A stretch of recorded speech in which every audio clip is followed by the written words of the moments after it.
Hello everyone, welcome back to Tech and Motive with Arvis.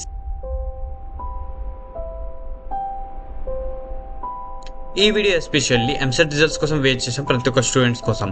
First నేను ఎంసెట్లో qualify అవ్వలేదో కన్ఫ్యూజన్లో ఉన్నా, నాకు ర్యాంక్ ఎంత వస్తుంది, లేక ప్రైవేట్ యూనివర్సిటీలో అడ్మిషన్ తీసుకోవాలా, నార్మలైజేషన్ వల్ల మార్క్స్ ఇంక్రీజ్ ఆర్ డిక్రీజ్ అవుతాయా, నా షిఫ్ట్ చాలా టఫ్గా వచ్చింది, నాకు మార్క్స్ ఇంక్రీజ్ అవుతాయా, ఇలాంటి డౌట్స్ ఉన్న ప్రతి ఒక్క స్టూడెంట్ కోసం ఈ వీడియో. సోషల్ మీడియాలో చాలా మంది చెప్తూ ఉంటారు, నీ షిఫ్ట్ టఫ్గా వచ్చింది కాబట్టి 10 to 15 మార్క్స్ ఇంక్రీజ్ అవుతాయరా అని. బట్ అవన్నీ నిజం కాదు. ఎంసెట్ రిజల్ట్స్ వచ్చేంత వరకు ఎవరు మన మార్క్స్ ఎన్ని వస్తాయని చెప్పలేము. ఏ షిఫ్ట్ అయితే టఫ్గా వచ్చిందో వాళ్ళకి మార్క్స్ కొన్ని మార్క్స్ ఇంక్రీజ్ చేయడం, షిఫ్ట్ ఈజీగా వచ్చిన వాళ్ళే కొన్ని మార్క్స్ రిడ్యూస్ చేయడం, ఇదే నార్మలైజేషన్.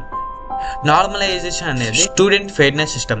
స్టూడెంట్ లాస్ కాకుండా మార్క్స్ని నార్మలైజేషన్ చేస్తారు. ఎంసెట్ ఎగ్జామ్ మల్టిపుల్ షిఫ్ట్స్లో జరిగింది.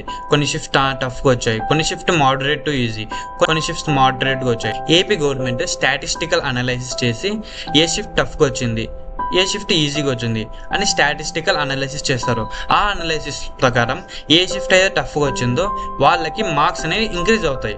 ఏ షిఫ్ట్ అయితే ఈజీగా వచ్చాయో వాళ్ళకి కొన్ని మార్క్స్ డిక్రీజ్ అయ్యే ఛాన్సెస్ ఉన్నాయి.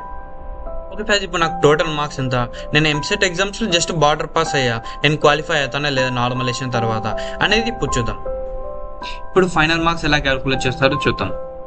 ఎంసెట్ మార్క్స్ అనేది వచ్చాయో దానికి 75% మార్క్స్ తీస్తారు and 25% from IP, only groups నుంచి ఇస్తారు. మీరు ఎంపీసీ అయితే మ్యాథ్స్, ఫిజిక్స్, కెమిస్ట్రీ నుంచి, బైపీసీ అయితే బాటనీ, జువాలజీ, ఫిజిక్స్, కెమిస్ట్రీ నుంచి. ఐపీలో ఎన్ని మార్క్స్ వచ్చాయో ఓన్లీ గ్రూప్స్ మార్క్స్ ఒకటి తీసుకుంటారు, లాంగ్వేజ్ మార్క్స్ అనేది తీసుకోరు. మార్క్స్ని 25% నార్మలైజేషన్ చేసి 25% IP marks and 74% of EAMCET marks. ఇప్పుడు మనం ఆ ర్యాంక్ ఎలా క్యాల్కులేట్ చేస్తారో చూద్దాం. గూగుల్ ఆర్ ఏదో ఒక బ్రౌజర్లోకి వచ్చి మనబడి ఎంసెట్ ర్యాంక్ ప్రెడిక్టివ్ అని సెర్చ్ చేయండి.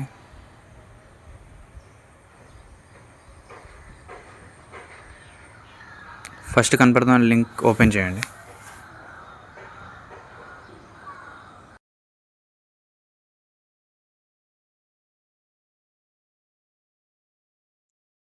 ఈ డీటెయిల్స్ ఫిల్ చేయాల్సిన అవసరం లేదా, డైరెక్ట్ ఇక్కడికి వచ్చేసింది. మీకు ఫస్ట్ ఇయర్లో 1A 1B మార్క్స్ ఎన్ని వచ్చాయి? ఫర్ ఎగ్జాంపుల్ 73 మార్క్స్ 1Aలో ప్లస్ 75 1Bలో వచ్చాయి అనుకోండి. టోటల్ క్యాల్కులేట్ చేస్తే 148. Physics for example 59, chemistry 60. ఇప్పుడు నా ఒరిజినల్ స్కోర్ ఎంటర్ చేస్తున్నాను, ఎందుకంటే నా ఒరిజినల్ ర్యాంక్ కార్డ్ చూపించి కంపేర్ చేస్తాను. నేను నా స్కోర్ అయితే వేస్తున్నాను నేను ఇప్పుడు. సెకండ్ ఇయర్ 1A 1B ఎన్ని మార్క్స్ వచ్చాయో అవి వేసుకోండి అక్కడ క్యాల్కులేట్ చేసి, both 1A and 1B. Physics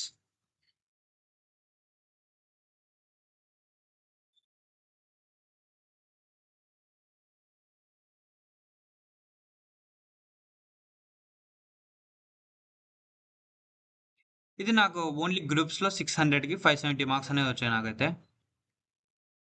ఇప్పుడు ఈ ఎంసెట్ మార్క్స్ అనేవి వేయాలి ఇక్కడ.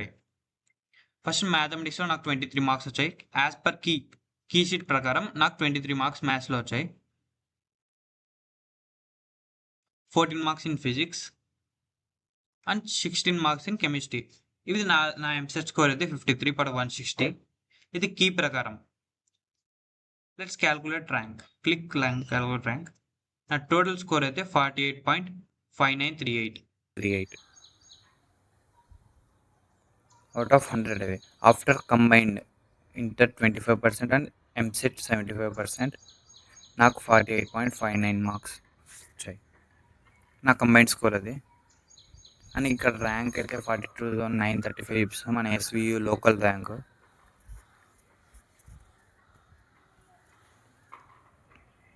ఇంటర్మీడియట్ 600కి ఓన్లీ గ్రూప్స్లో 570, దాన్ని యావరేజ్ 25% చేసి నాకు 23.75 మార్క్స్ ఫ్రమ్ ఐపీ.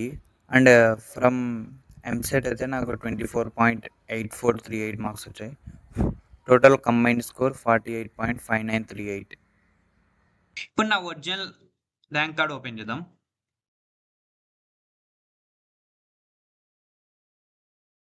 ఇది నా ఒరిజినల్ ర్యాంక్ కార్డ్. నాకు కీప్ యాజ్ పర్ కీ అయితే 23 మార్క్స్ వచ్చాయి, బట్ ర్యాంక్ కార్డ్లో 24.8743 మ్యాథ్స్లో వచ్చాయి. నాకు ఫిజిక్స్లో అయితే 14 మార్క్స్ వచ్చాయి. ఇక్కడ 14.3351 ఉంది, 0.3351 మార్క్స్ అని యాడ్ అయ్యాయి. కెమిస్ట్రీ అయితే నాకు 16 మార్క్స్, ఇక్కడ 0.5688 మార్క్స్ అని యాడ్ అయ్యాయి. నాకు టోటల్ అయితే 53 మార్క్స్ వచ్చాయి. ఇక్కడ 55.783 ఉంది. నా ఎంసెట్ ఎగ్జామ్ అయితే 21 మే 2025లో జరిగింది, మార్నింగ్ షిఫ్ట్. అనాలిసిస్ ప్రకారం ఆ పేపర్ అయితే మోడరేట్ అనేది. ఆఫ్టర్ నార్మలైజేషన్ నాకైతే 2 to 3 మార్క్స్ వరకు అయితే ఇంక్రీజ్ అయ్యాయి.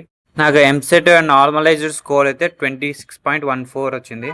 IP same 570 and 23.7. బట్ బాటంలో చూడండి, నా ర్యాంక్ 25,260.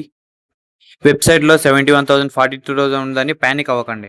ఎప్సెట్ ర్యాంక్ అనేది EAPCET normalised marks plus IP marks బట్టి డిసైడ్ అవుతుంది. ఇంకా రిజల్ట్ వచ్చాక ప్రైవేట్ యూనివర్సిటీలో అడ్మిషన్ తీసుకోవాలా లేక కౌన్సిలింగ్ కోసం వెయిట్ చేయాలా అనే డెసిషన్ బెటర్గా తీసుకోవచ్చు. ఇంకా వన్ మోర్ ఎగ్జైటింగ్ అప్డేట్ ఏంటంటే, నెక్స్ట్ వీడియోలో ఆల్ బీటెక్ బ్రాంచెస్ గురించి డీటెయిల్గా డిస్కస్ చేద్దాం. సిఎస్సి మాత్రమే కాదు, ECE, triple E, mechanical, civil, data science, machine learning, IT చాలా బ్రాంచెస్ ఉన్నాయి. ఈ బ్రాంచెస్ గురించి కంప్లీట్గా డీటెయిల్గా డిస్కస్ చేద్దాం. ఫ్యూచర్లో డిమాండ్ ఎలా ఉంటుంది, ప్లేస్మెంట్స్ ఎలా ఉంటాయి, హైయర్ స్టడీస్ ఆపర్చునిటీస్ ఎలా ఉంటాయి, గవర్నమెంట్ జాబ్స్ రిలేటెడ్ ఏ బ్రాంచెస్, నీకే బెస్ట్ బ్రాంచ్, 5 to 10 years లో ఫ్యూచర్ స్కోప్ ఎలా ఉంటుంది, అన్ని బ్రాంచెస్ కంపేర్ చేద్దాం. ఇప్పుడు చాలా మంది సిఎస్సి ఒకటే ఫ్యూచర్ అని అనుకుంటున్నారు, కానీ రియాలిటీలో ఇంకా చాలా బ్రాంచెస్ కి ఎక్సలెంట్ ఫ్యూచర్ స్కోప్ ఉంది. ఆ కంప్లీట్ అనాలిసిస్ నెక్స్ట్ వీడియోలో కవర్ చేద్దాం. కాబట్టి ఛానల్ ని సబ్స్క్రైబ్ చేసి నోటిఫికేషన్ ఆన్ చేసుకోండి. ఈ వీడియో యూస్ఫుల్ అనిపిస్తే మీ ఫ్రెండ్స్ కి షేర్ చేయండి. All the best for your EAMCET results. See you in the next video.